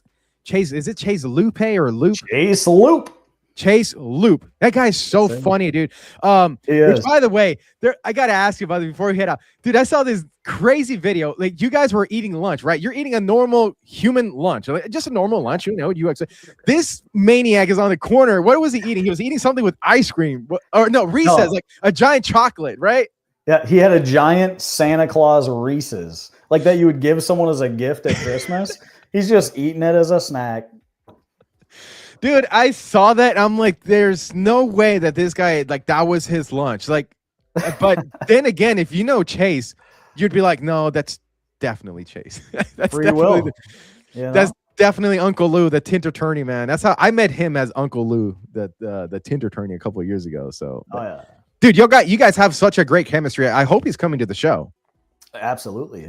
Speaking of which, dude, I got to show you something. Hold on 1 second. I'll see it. This is what I deal with on a day-to-day basis. He's gone. ADHD at its finest, and then he comes back. Holy shit, look at the size of that thing. Yeah, this is it, man. Welcome to the world of madness. So, Chase, if you'll recognize this, Chase. You recognize this one, buddy? It's a giant freaking Olfa blade there, man. They had made it for Tinter Battles 2024, and then I took it home. Well, they made it for the show for Tint Wiz, but so cool. Tint Wiz was just like, dude, you'll make more content with this. So I brought it over to the collection of Tintertainment, which I kind of have somewhere in my office here. It looks good. I like it. Yeah. But dude, anyways, I wanted to show you that because I hope Chase is still watching. I wanted to show him, like, hey, it's here. I got it. I haven't told him anything about it, but cool. Yeah, he's watching. Awesome. Anyways, thanks, bro, for joining on this live. This is like my third time saying I'll see you later. It was an honor, dude. I can't wait to meet you guys in person. Yeah, bro. Cool. So if anything else, find him at Traveling Tinter online, and we'll see you at Tinter Battles. So can I get just one squeegee that, but in the Traveling Tinter's voice? Squeegee that. There we go. Thanks, Brent. I'll see you later, bro. See you, dude. All right, that was Brent Dahlberg, the Traveling Tinter. David commentator Carly, God, dog, bro. What an awesome guy, man. Like, he's I can't wait to see him at Tinter Battles because he, to me, like, You know, I love scouting for talent. I love when I see somebody and there's something to this person. Now, I'm not, he's obviously a well-established individual, but what I'm saying this in regards to, I wonder what, dude, I don't know. I just see him something that we can probably work with in the future once he experiences the magic of Tintertainment. Yeah, once he's hooked, it'll all fall into place. You know the deal. Yeah. I'm sure he's probably going to be going live. So we are going to have internet at the show. So it's hopefully for people that want to go live, they'll be able to go live and share and hashtag and do all their stuff that they want to do. Tins by Rico there says he's a new recruit. So anyways, Marco says that the Texas Squeegee is bricked up. I am bricked up, bro. Tinter Battles is just about a month away. How could you not be excited? How could you not have anticipation? It's we're probably going 30, 31 days or so removed. I mean, dude, and it really doesn't even count though, because you've got the holidays coming up. So you really got a little bit of productivity. Those who have not signed up, by the way, you need to register online. And two, Royal Sonesta's rooms are still available. So if you want to book there, because it's right at the, Tinter Battles is in the lobby area of that space. It's all connected under one. So it's your one-stop destination point. So we fly in there from two different hotels, Bush International and Hobby Airport both feed into Houston, Texas. So you got two airports. As far as which one is closer, it's kind of about the same. Take your pick. Bush International is much more accessible from around the country and around the world. But, Fernando Saints here talking about a very specific question there. So commentator Carly, I figured we have ourselves a little production meeting vlog style here live in the living color. So we wanted to announce that we recently partnered with Raptor Energy Drinks. Raptor Energy is huge in the South American market. And so they're making a splash here in the United States, in the North American market. And so in their marketing efforts, they were looking for places to get involved in, and really, something with a huge upside potential. And of course, when they found us online, it was a no-brainer for them. So we started the conversations. David Carley took over those conversations, and thankfully we ended up with a very exciting partnership, which we are launching tonight. And that partnership is that they will be, number one, they're going to be at the event. So if you've never tried Raptor Energy, they'll be at the event. They'll be handing out some goodies and drinks as well. But one of the things that they are supporting and they are partnering us with is the online virtual heat shrink battle challenge. This is something that we did last year. We're bringing it back this year. And what's different about this one is that at the heat shrink battles, when we get to the event in Houston, you have to go through qualifying challenges in order to get into the prelims on day one. If you win the online heat shrink battle challenge, you don't need to go through the qualifiers. You are automatically in the prelims on day one. So, and also the winners of this will get 2 free tickets and your 3-night hotels paid for. So we decided to open this up because commentator Carly, every year, there's always those people in the comment section that says best in the world are the best people competing and then this and that. And they always try to knock it off. Well, guess what? This is your official invitation worldwide for anybody that wants to come and compete and may not have the money to come out here. You got no excuse now. So if you've got those keyboard fingers typing away, put those hands on the heat gun and let's go on a virtual heat shrink battle. Fernando Sainz says, please define impressive shrink. Carly, I think we just make this back to what it was. Let's go with the fastest times, and whoever gets the quickest time and follows all the rules, they're going to be the winner. What do you think? I'm okay with that. I definitely am okay. Raptor Energy Drink, they're the official sports drink of Tinter Battles, which I'm excited to say, actually. I've been saying that in my head over and over. They're going to have a look at it, and it's awesome for them to partner with us. I'd like to thank Raptor Energy Drink for stepping up and joining the Tintertainment family and sponsoring this event. It's huge. But yeah, I think that's probably the best way to manage it and make sure it's fair is to go ahead and run it the same way we ran it last time. Run through those rules again with the time. So everybody hears you. Yeah, so like the way that we're doing this is similar to the last time. So those who were a part of it last time, you understand. Those who are not a part, were not a part of it, this is your first time. So the way to do this is you're going to pick a vehicle that is 2010 and up. It's a 4-door sedan, or I mean even a coupe as well. I think no, we did sedans only last time. So let's do sedans. Yep. So 4-door sedan, 2010 and up. Any back window. So be smart about what you choose. Obviously, probably wouldn't go with a Tesla Model 3 because you're going to get phased out pretty quickly. We're doing this on the back windows, and that's going to be the theme for this this competition. This online battle challenge is on the back window of a 2010 and up 4-door sedan. Fastest times are going to win. Now, the rules are that when you place your film on the back window, you know, the heat cannot touch the glass before the timer starts.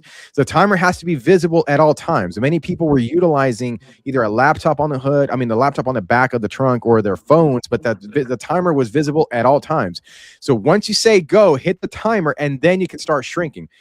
You can start with the film on the glass if you want to. You just can't have the heat touching the glass, and no pre-shrinking, because if we catch that, you're eliminated from competing. So, yeah, see, I think I went over that. So yeah, so your film can start on your back window, 3, 2, 1, hit the timer, then you start shrinking. When you finish your shrink, stop your timer, and then from the filming side, grab your camera and film all of the edges along that window, because we need to see that you shrunk past either the cut line or the dotted edge, and that you didn't damage or burn the film itself. Because if you damage or burn your film, it will not count. You can try again, but it will not count. This competition is starting tonight, and it is over on Friday. So Friday is going to be like Friday midnight is going to be the deadline. And then on Monday, for next week's Monday Night Live, we will be announcing the winner of the 2 tickets and the 3 nights of your hotel stay. And you will be the first confirmed entry to enter the heat shrink battles on prelims on January the 10th. God, dog, that was a mouthful. Let me say it again. So the rules are: the film cannot touch, the heat cannot touch the film. You can start with the film on the glass, but once you hit the timer, then you start shrinking. Keep the timer visible at all times, and once the shrink is over, stop your timer. Then you film the window itself to make sure that you laid all of the edges past the dotted or the cut line. And once that has been accepted by the judges, then you will be a qualified entry. We are going to keep tabs, and we're going to keep times on the scoreboard, which will most likely be shared on the Facebook community groups as well as our social media posts as well. Fernando says flat out, Fernan, you would have to flatten the film. Yes. Now, whether it's a hard card or a glove, it has to be flattened in some way, shape, or form, so that we can ensure that no fingers are going to be coming up along those dotted edges or that cut line here. Tints by Rico says, I didn't consider pre-shrinking. Did anyone do that? No, actually, nobody really did that. But look, man, whenever you pre-shrink a film, it has a little wigglies on them. So we'll know. And if there's ever any time in question whether somebody had pre-shrunk a film, we obviously, every person that's going to be judging this behind the scenes are all experienced window tinters. So we are definitely on the lookout for people that are going to pre-shrink. And by the way, and it's kind of interesting that I have to say this, commentator Carly, no AI videos. You cannot generate an AI video of yourself shrinking a back window. But if you do, tag Tinter Battles and send it to me so I can reshare, because that would be a pretty cool video that AI would put together. I've never seen that before, but I'd like to see someone try to get a AI to make a pre-shrunk heat shrink video online. So, man, I don't know. Fern has been commenting a lot, bro. So Carly, I know this is not on the StreamBet platform, for the online virtual heat shrink battle, but I got to ask, who would you say would be the winner? To me, it comes down to 3 guys in that scenario. Fernan, Elio, and Marco. Those 3 guys are the fastest in the industry. Bro, I don't think Marco's going to do this, man. It's up to him. Whatever. He knows where he's at. He knows what he can do. He knows. I think he forgot how to tint, bro. I understand you're going to throw shade at him. But I'm not throwing shade. I'm just, he's been commenting a lot here, bro. Look, he's commented a lot, which means that he keeps his fingers busy because he has a nice little comfortable, cozy office desk job now. He's not the killer that he once was at Tinter Battles 2022 when he won a heat shrink battle championships. you were asking me my opinion, so I know that you have this like kind of beef with Marco. I don't know what it is. It's like No beef it's at the all, same man. thing. Yeah, it's the same thing with me and Dave Dillinger. You can say it if you want, but anyways, if he brings his A game, those three guys, I think the one that it's going to come down to a elimination, not out shrinking the other. Like one of them is going to burn it, because if you get Elio across from Fernan, these two guys are going to know what they're in for. Like this, that's a super heavyweight belt, right? So the nerves, I don't care what they say, they know the other one can go faster than the other one, and they're going to look at each other and they're going to create this. The atmosphere is going to be crazy. It's going to be electric and it's going to be powerful, and you're going to feel the tension because you know one of those two dudes is going home, and either one can win at any time. I think one of them could burn it. And here's what you run the risk of with two guys like that facing up against each other: a double elimination completely. Nah, see, like Traveling, I'm glad he said it, bro, because I don't know if we're having a Tinter Battles podcast or you're in a congressional hearing where you can't plead the fifth, but you can BS your way and not really give an answer. He says if you can only bet on one, because that's exactly what I asked. If you're betting on one, who is it? Then I'm taking Fernan. I think Fernan is he's okay. right there. I'm taking Fernan. Fine. If you want me to be, I think Fernan by the edge, because Jesus, I'm not saying what you what was he saying? Look what he's saying. Can you see it on your screen? Yeah.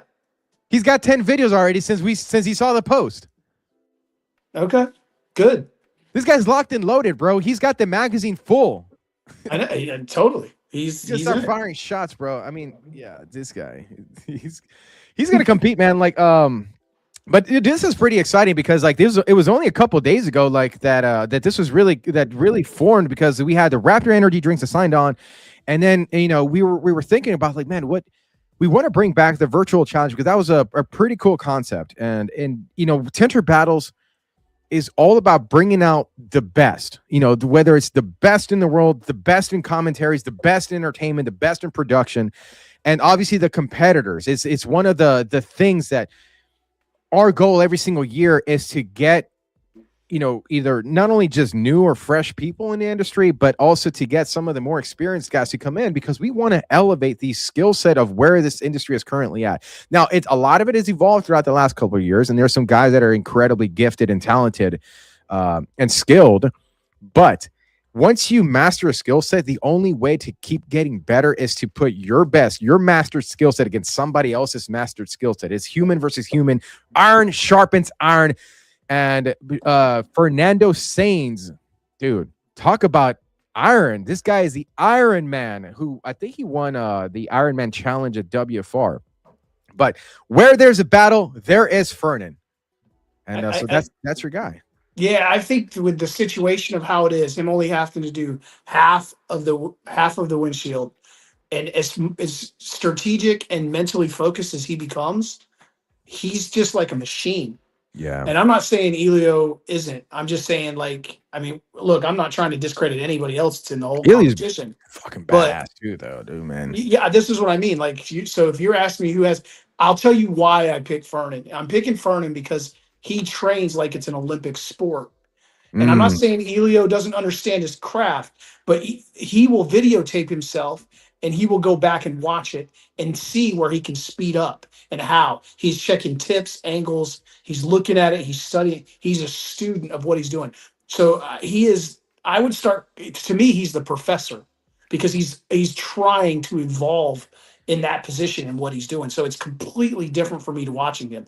I watch Elio, a little bit of showboating. Okay, cool. He's really good at it. And he's the man too. But Fernan is studying it. He's being his own worst critic. So he's not really worried about, showboating at all. He's trying to be the best in the world. So I'm not, and again, this is no shade on Elio. What are they, hundredths of a second apart probably? Okay, so either one can win. There you go. Dude, but I would take Fernan. I mean, look, they're both from Puerto Rico too, so like I think it even goes to show like the level of the level of advanced skill that comes from the island of Puerto Rico. It cannot be. It's undeniable at this point. But look, speaking of Ellie, man, I wanted to show you something. So we go over to StreamBet TV, it's .tv there. Let me see if it's on the screen. Perfect. Okay, we're gonna scroll over here. Now it only shows me the top two, but look at Elu and Byungyo Park. They got a 66.96%. Dude, and then the next second to them is 9.82%. That's insane, dude. I think that goes to show the amount of people that are really behind this team with Eli Albello. So Eli is like just by himself. He's incredibly talented and incredibly skilled.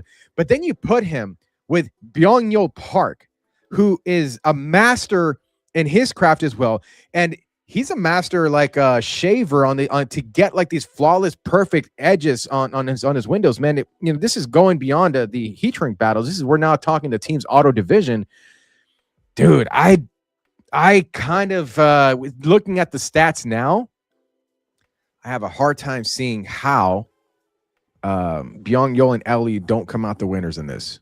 Like it sucks that I can't bet on this because it's for obvious reasons, but dude, shit, man, I'm doing a virtual, like a volunteer, kind of like a make-believe bet. I think Ellie and Byung-Yul, I think that they might be the winners. And that's not a knock on anybody else. I mean, I may wake up tomorrow and I may say, I don't know, dude. I think Jason Teasley's team is gonna win. Who knows? I don't know, dude. It's gonna switch every day by what you see content wise or how you feel. Like every day I've thought somebody different who has the ability to win this entire event. Look, man, it's as far as for the teams goes, I don't care what he says, man. You're flipping coins. And I think we are in the heat shrink battles that's brought to you by Raptor, the official sports drink of Tinter Battles. Yeah, the online heat shrink battle challenge. It's going to be a Raptor. It probably won't be the only one though. So, but here's the thing: if we have any future ones, if you win an online heat shrink battle challenge, you can't compete again. Because you're already in the show. So you got to give space to everybody else. So, hey, for those that may be like, I'm not even going to enter the battle because Fernand's going to win. Well, if he does win, he can't compete in the second virtual heat shrink challenge that we would have. So give more people a shot here to battle it out. Marco Cazorla says, can't wait to see that pizza cutter in action. Of course, he's referring to Byung-Yul, who had the rotary cutter. I called it the pizza cutter because my fat ass, I was thinking I was hungry when I was watching it. Much like I think you were hungry too, bro. We were both hungry. I was thinking about the steaks that we are getting it off of Main Street Meats there in Chattanooga, Tennessee for WFR competitions. It's amazing that both those came out in the same event, the pizza flip and the pizza cut. Yeah, the pizza flip. Yeah. Fernan says here that the team having the best day outside their shop gets the win. Of course, Fernan there being humble and out of competition. But dude, I don't know. I think when he's in there and he sees the lights and then the mics are on, the cameras are rolling, I think he has a different look. He has a different look in his eyes. Every time it's go time, it's a different look. He's an animal. He becomes a maniac. He becomes the mad professor. I don't care. I love that name for him because I look at him and think of him that way. Like I've never seen anybody study this event or study these competitions more than Fernan. So to me, he's the professor. I mean, you ever watch Discovery Channel or like National Geographic and you're seeing like a gazelle just having a chill day, beautiful sky out, the sun was blue and the sky was yellow and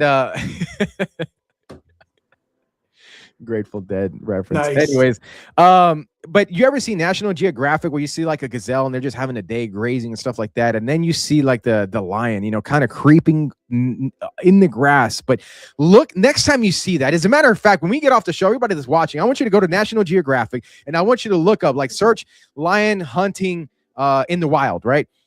Watch the eyes of the lion. Watch how they don't break contact and they're locked in to their prey.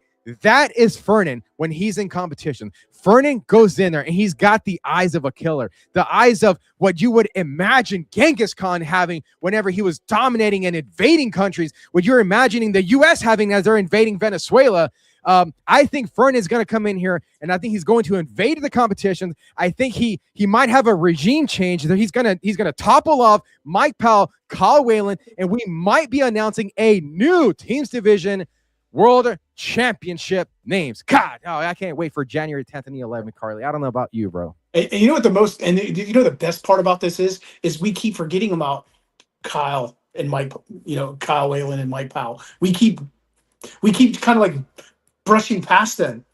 I mean, I don't know if we're forgetting them, but Dude, it's been 3 years, man. Like, that's the other thing. They're going to have a chip on their shoulder, buddy. You better believe they're going to have a chip on their shoulder. They're not just going to lie down. Like, you're crazy if you think that. Well, look, in 2023, they weren't scheduled to compete. It just happened. So, like, I think that they went into it kind of like loose. They really didn't have much on the line. I don't feel like they had a lot on the line because it was something that it just sort of fell on their lap, and they were having a great time, dude. They were drinking and they having some Coronas, I believe. I think. So, like, you know, the good times, the good times were rolling, as the Grateful Dead would say. You know, let the good times roll. Or what? No, anyways. This time around, though, they've had 3 years to anticipate a defense.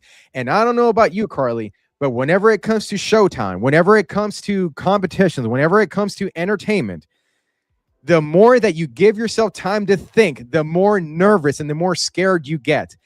That's what I think. This has been brewing for the last 3 years for these guys. You know, every year they ask, are we defending titles? Are we defending titles? And finally, the Texas Squeegee says, you damn right. You bet your bottom triad. We are definitely defending the team's auto division titles. It's been 3 years in the making. We'll see if that time was time off or time in preparation, because I think that, no, not I think, I know for a fact, the card that we have gunning for their titles, it is finals worthy, bro. Like, and this is the starting line. There's going to be 18 teams fighting for the top 5 spots to join the 6 defending champions in the finals, and then we're going to see who's going to win the overall world championship belts and titles. The world championships, baby. It's game on. We got Jeremy there. A month away. Jeremy Fireball Dave is here joining us on Facebook. Says your mom's crush can't wait. Jeremy, you guys are second on the betting. The betting odds there next to Byung-Yul Park and Elio Albella there. But hey, dude, we got a lot going on. And by the way, we're going to be announcing here shortly that the battle bags, we just recently got them fully designed and ordered out. And check out the Tinter Battles merch here. We're going to be having at the show as well. It's this year's official themed shirt. We're working on other designs that we want to have, something, something cool. But I can, Carly, I can 1000% confirm. Yes, we will get another Tinter Battles before GTA 6. Nice. We did it, bro. We did For it. the tens of thousands of people that have commented, we got Window Tint Championships before GTA 6. And guess what? You're going to get another one on January 10th and the 11th in Houston, Texas. Tickets available on tintertainment.com. God dog, bro, this we're 1 minute to 1 hour and 36 minutes into the show. This has definitely gone on longer than expected. But hey, I had a couple of Raptor energy drinks ahead of time before in preparation for the show. That's why the energy with the Texas Squeegee has been unrelenting, unparalleled, unmatched, uncircumcised, all raw here. Tinter Battles podcast. By the way, Carly, just wait till you get to the show. You're going to have to explain what the heck the Texas Squeegee is talking about to the everyday person. I did not. I'm not going down that path. Oh, T-Town says, what's the weather going to be like? It is winter, so we've had some winters that are freezing as hell. For the most part, it's okay, man. But we're going to be inside of the venue, so it's very cozy, comfortable, like Marco's job. Oh, my God. That guy's going to hate me, bro. No, I'm just kidding. Marco doesn't. I knock him down, but in reality, Marco's a badass trainer. He's going to be training there with on behalf of Expel, too. So, Marco, peace, bro. Don't come and invade me like the U.S. Navy off the shores of Venezuela, bro. I don't want to see you outside, man. It's all jokes. Don't topple this regime, all right? Marco. Anyways, the Cazorla Intelligence Agency about to attack me. Here we go. Marco's there. Told you, man. He's watching. This guy's always watching. He's like Big Brother. Shout out to what's that guy? George Orwell, 1984. God dog, bro. Oh man, it's almost like a conversation that we typically have outside the on air. Dude, anyways, what's the latest and greatest, man? You were putting out some fires earlier. Oh, Mercedes 550. Do I really need to say anything else? Oh, Jesus. Yeah. Imagine getting those at Tinter Battles. I wouldn't mind having them. I just don't want to deal with all the crap that would go wrong with the car, Agreed. Yeah. Jeremy says, do I need to lie? I'm not sure what's good with the conversation. You don't need an energy. Oh, see, Jeremy says you don't need energy drinks. You always bring the energy. Dang, bro. I thank you so much for that, man. Definitely sometimes could use a little bit of a boost, bro. Gotta drive the entire Tintertainment bus forward, man. Marco Gonzalo says, is it the S550? I'm not exactly sure. Was it? Yes, it was. Well, he hates those cars. See? And that's what I got caught on at the end of the day. But hey, dude, you know what? I'm here now. You know what, man? It could have been worse. You could have had a worse situation, bro. You could be fucking P. Diddy watching Netflix. Dude, what a crazy documentary, man. This is obviously non-tint related, but still, it's something that right now it's trending. 50 Cent, man. That guy's so funny. And this is coming from a person I didn't know about all the beef and drama that was going on with like P. Diddy throughout the years. Like I knew of artists and stuff, and I kind of heard about like Puff Daddy and stuff. I never knew about none of this, man, until I started watching this documentary. And now I'm like, I knew, like, for example, I knew Biggie and Tupac had gotten murdered, in the 90s. Didn't know why. I thought it was like a gang related issue. But when you watch this documentary, all of a sudden you're like, oh man, I don't think this was gang related, bro. I think they're not saying who did it, but you can connect the dots yourself, and it's pretty damn obvious, in my opinion. Now, you're from this era because, correct me if I'm wrong. You come from the era of like the Triassic era, so like in the prehistoric days. So you were able to see a lot of the kind of the upswing of rap and maybe the start of Bad Boy Records. You've not seen the documentary, have you? I watched the first episode of it. So yeah, no, I've dove into it. I think it's a great watch. Yeah, I think it's a great watch. I'm into the first episode of it. I think it's going through his trials and tribulations as a kid and how eager and hungry he was, but it also shows like how controlling and like how he definitely had some according to the documentary, it's all speculation. He definitely had some issues as far as security. He was paranoid. There's a lot going on there. I think he was in a world of hip hop when hip hop was becoming mainstream, and there was two different roads for it. You had the Raycons of the world and Wu-Tang, and you had all these I would call it more of like gangster rap or truly gangster rap, and then you had him trying to bring people into the pop side, because he's responsible for like Mary J. Blige and Jodeci, but then he wanted to become more gangster rap, and that hence is his relationship with Biggie Smalls, who really is the reason his whole career became what it became in most people's opinion. But then he was very jealous of the relationship, and everybody knew that, of Biggie Smalls and Tupac Shakur. They were becoming very tight, and it totally, he had a lot of, I guess, an internal fight over that, and there was a lot of jealousy there, according to the documentary. But we kind of always knew that growing up in that time period. Like nobody really in our generation growing up, like we did not respect Bad Boy Records that much. It was more like we were into the KRS Ones and the Wu-Tangs of the world. Like they were real gangster rap. So yeah, we kind of saw this all unfold in our generation, and that documentary is kind of putting what we always thought. It's kind of bringing it to light. So I can't wait to get into the next episodes of it. Yeah, man, it's pretty crazy. I saw the documentary and I was pretty shocked. And then you watched the interviews with 50 Cent. That guy is funny, bro. Like he is. I mean, I didn't even think I could be a fan of a hater. It's just that his style is so petty. Like he does it with a smile. It's so funny, man. Like obviously, like there's real tension in there, but when you're watching 50 Cent talking about it, like you don't feel the tension at all. Like you're just like, this guy he just put the final nail in the coffin, and he knows it. And he knows that he just put out a badass documentary. He was able to get footage of Diddy that didn't even know like was out there like days before his arrest, and somehow that made it into the documentary. And so yeah, man, it's crazy. The world of entertainment is pretty nuts, man. What's going on over there? But yeah, Marco says that he wants to be petty like him one day. Well, bro, you just need the money, man. You just got to make the money. That's it. You need the money, and then you can pay for a documentary. And you know, I mean, I'm sure there's a couple trolling at the next level right there, buddy.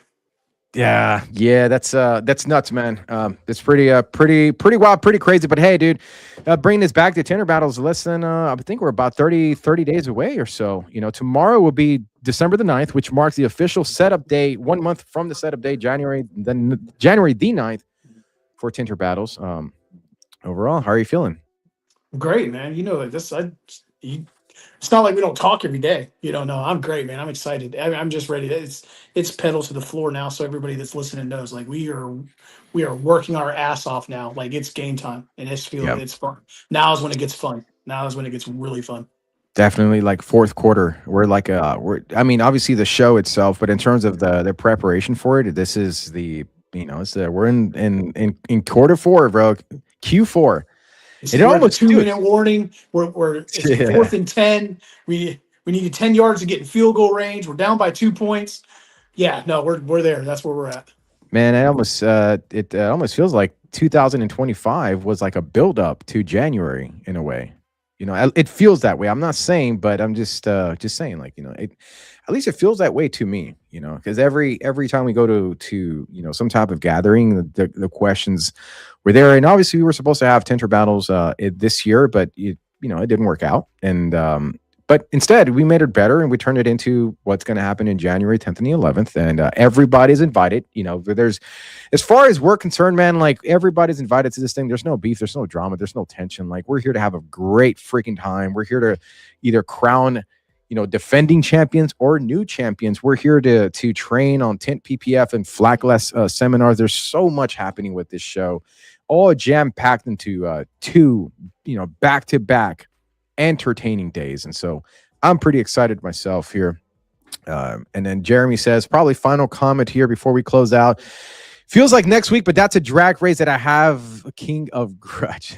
Jeremy, dude, he's such an adrenaline junkie. But you know what I'm excited for too, man? I'm excited for like some of these teams that I feel like they now understand that, hey, be yourself with this in the show. Take a chance, man. Like, shout out to Billy Ayton, man. May you rest in peace. But I think back to Billy and Amelia Island, and I will keep talking about this memory because it to me is how I remember Billy Ayton.